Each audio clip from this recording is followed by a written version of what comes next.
Reality is, though, you may be stuck with a bunch of gifts that you really just don't want. Trey Bodge, smart shopping expert for TrueTray.com, shares her best practices for pain-free returns and what to do if you wait too long. Welcome back to the National Desk, Trey. Thanks for having me back. I think pain-free is a perfect way to describe this because a lot of people probably dread going to the stores right now. What do consumers need to know if they are braving it and returning to in person in the store? Yeah, that's a great question. I mean, hopefully we all received gifts that we love, but sometimes we have to return things that we don't want. And so a couple things to keep in mind when you are going back into the store. If your giver gave you a gift receipt, bring that with you. That will smooth the process for you. I would also make sure that the products that you're returning are in as sellable condition as possible. So making it as easy on the retailer as possible to put those items back on the shelf will ensure that you'll get full value back for your return. And then something that's really important to note about going back into stores in the coming weeks to return your gifts is that you will encounter a lot of very deep and generous clearance sales. So for example, Target, who I work with, they are having what's called the Target clearance run, and you can save up to 50% off of men's and women's clothing, beauty gift sets, holiday decor, anything holiday themed. So it is a good time to take advantage of those clearance sales as you use your store credits from your return. You got a lot of people's attention this morning with those discounts, Trey. But what should people know if they are returning something online and just completely avoiding the store altogether?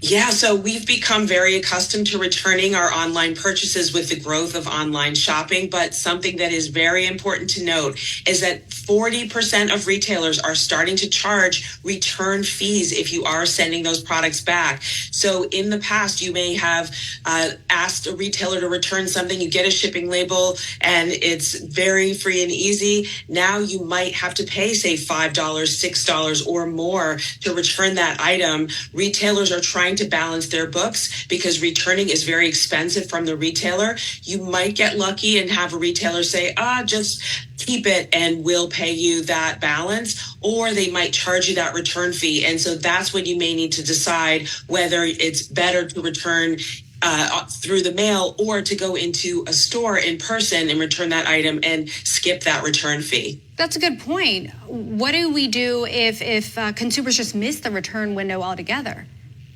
Yeah, so if we wait too long, those return windows will close and we won't get full value back on our merchandise. So a couple things here. There are a number of websites that will allow you to sell your item to them. For example, mpb.com, they specialize in photography and videography equipment. They are so easy to work with. You let them know what you have that you want to sell to them. They give you an estimate of what they'll pay you out for that item and a free shipping label. You send the item back. If the item returns to them as promised, you will get that item, you'll get that refund within 2 days by direct deposit. So that's really an option, especially for those tech items. If something's smaller and sort of less significant, you may want to set aside a shelf at your home where you can keep those items in like new condition and re-gift them to another recipient. Obviously, making sure that you don't gift that item back to the person that gave it to you at the beginning.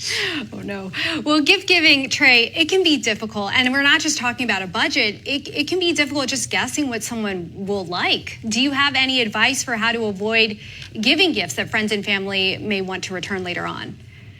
Yeah, so of course, in the previous segment, you and Angela were talking about gift cards. I love gift cards as a gift for someone who you're not sure what to give, but they don't have to be boring and they don't have to be the wrong gift card. Sometimes you might give someone a gift card that if you give them a Starbucks gift card and they don't happen to like Starbucks. So you want to think about giving the right gift card. A company that I really love is called Perfect Gift, and you can personalize a gift card. And you can do this even now.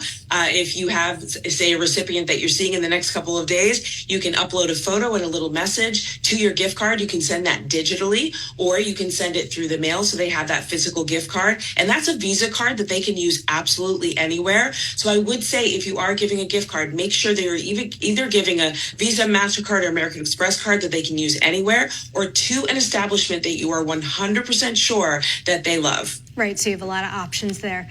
Trey Bodge, a lot of topical information, smart shopping expert for TrueTrade.com. Thank you so much for joining us here on the National Desk. Have a happy new year. Thanks so much. You too.